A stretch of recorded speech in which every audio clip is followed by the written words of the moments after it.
The Bears clawed the birds out of the nest on Sunday. What a game. Or Friday. Jeff. Like what? Yeah. Like I was just.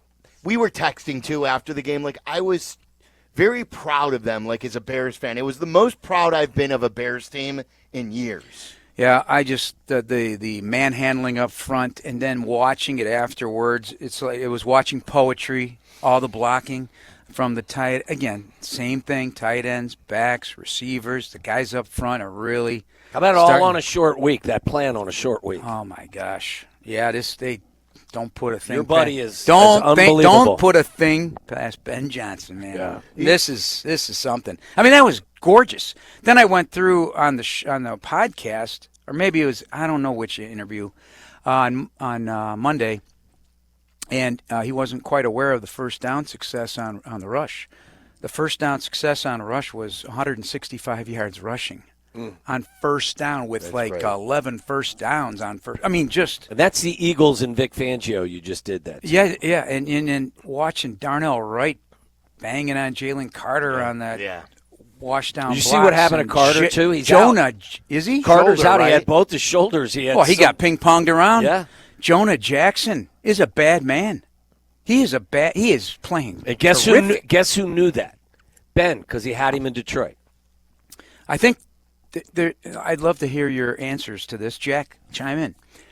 You can yell it across the room without your microphone. He doesn't have a mic. So Nahshon Wright is one of the best stories in the NFL this season just because of the journey, right? But, again, one of the great stories of this season is Darnell Wright.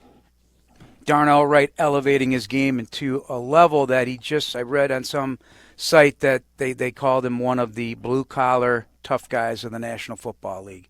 That's a long, long way from where he was to what he's doing now. That's what we've been asking for, too, right, that was Jeff? Terrific. That type of personality on the line to kind of set a tone. And you bet your bottom dollar that Jonah Jackson brings the same intensity, and it just goes right down that line. Yeah, so keep it going. Packers are going to be, the team that makes you nervous, always nervous. They just make you nervous, especially up there. So you're nervous? Of course I am. They're a good football team. Oh yeah, he was nervous for the Bears and the Dolphins in the preseason opener. Yeah. No, they although when you really dive deep, some of the fear goes away because they're doing good things, but they don't seem insurmountable. This is not like but. Everybody's still leaning towards the Packers in that direction, in terms of they got the second toughest schedule, though, according to the, if you believe in all that, Bears have the fifth down the stretch. They go to Denver next. Yeah, good luck with that. Yeah. But you're going to have to continue to run the ball. Got to run the ball. I want to keep that offense off the field, take the crowd out of the game if you can, keep running the football.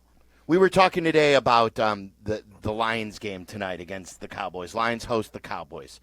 And who, if you're a Bears fan, you should be rooting for. Waddle and I are both rooting for Dallas because the Bears have the tiebreaker there. Right. Yes. But as Tyler pointed out, is a tiebreaker necessary when the Dallas Cowboys have a tie? It's almost impossible for the Bears to tie them. I don't know. I haven't done the math on that, but you want Dallas could be dangerous. No, in the playoffs. I know. And they've got an easy schedule after this game. I mean, that front is a whole different ball game with Quinnen Williams, and Overshown is now there, so he's also a killer back there. So give him a loss. Give Detroit a loss. Give Detroit a loss. Yeah, I don't want that last game of the season meaning everything, for example, because you don't know. Packers are unbeaten in the division. That's an issue, and if they play us twice and they play Minnesota. Minnesota. Yes, because they've swept the Lions. Yeah. So even if you split with the Packers, they're going to beat the Vikings. That's 5-1 in the division. You could. I don't know. There's people smarter than I that are looking through the schedule and a lot of what-if scenarios and how the Bears' best path and best possible seed you get without the obvious, and that's running the table and winning all 5 games. I asked you a small picture question about this year earlier today, so I'll ask you a big picture one. When I mentioned Bears-Packers, all the games that you've done, Is there one game in particular that you've got like just For Bears-Packers? yes? Oh, okay. Because you asked me about Right, that's a different one. Okay, Right. Bears-Packers. Bears-Packers. Well, All time. I remember an games you've done. interception to end the game by Chris Harris to lock up, division. and I had, and this is funny because my producer at the time, or spotter, he always used to hand me the reads, and they wanted the interception turnover read, and I'm like in full, blah blah blah, and I keep shoving it away, and he keeps doing this. As people at home, I'm giving a piece of paper, and I'm like, now he's scared. And I'm looking in the booth next door, and the national radio broadcasters are looking at me like, let me enjoy this rare moment. Bears win the division. They're going to the playoffs. They beat the Packers. They end it with a swipe, and They got to look at the true Jeff Joniak, didn't they? Intense. Yes, they did. Intense. Yes, they did, Tommy. We played an old highlight of you calling an Urlacher interception back in the day. Do you have that one? Like. This is a young same melodious tones. Same, but you could tell younger. Which Urlacher pick? This I is wonder. from 07. Was this Packers? Bears-Packers from Okay. 07. Week 16. Week 16. Week 16. That's probably Shotgun sick. again for Favre. Looks over the defense. Blitz is on. He sets the throw, and it is picked up by Urlacher. Running right of the 40. There's nobody around him. Brian Urlacher coasting down the right sideline.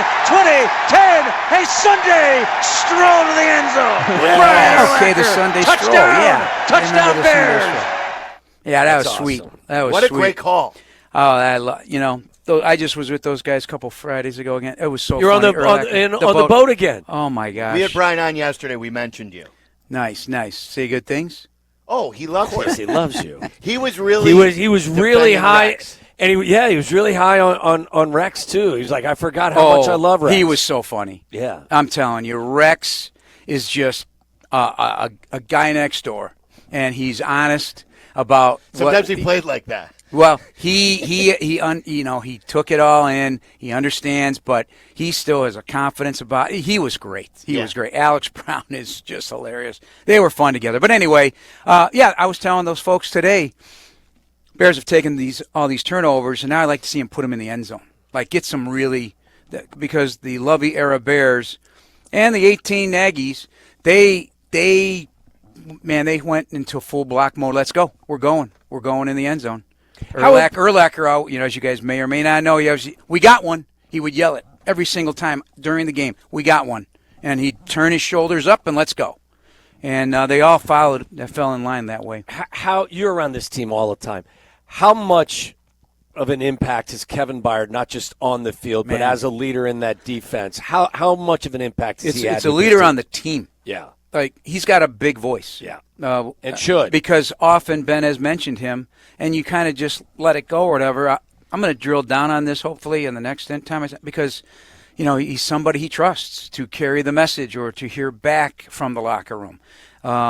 And there are plenty of captains, plenty of leaders and so forth, but Kevin Byard has got respect in that locker room. And he should, not just because of the skins on the wall and because he is a great leader, but because he's also doing it on the field. Yeah. Like, it's hard to be a vocal leader if you're not playing well. But as well as he's playing, like, everyone should be looking in his direction for leadership. He's ball hawking and doing a terrific job. I think he's one interception away from setting or matching his career high or whatever. So, but how do you not love the Nahshon Wright story? Yeah, it's It's incredible. It really is. It really is. We were looking It's for like incredible. Chicago sports comps, like guys who came out of the blue and did this well, where it's not just What'd you a come up with? contribution. Like he said, Jake Arrieta. Like no one, when they traded for Jake Arrieta, was still in the minors. Like he'd been sent down a few times from Baltimore.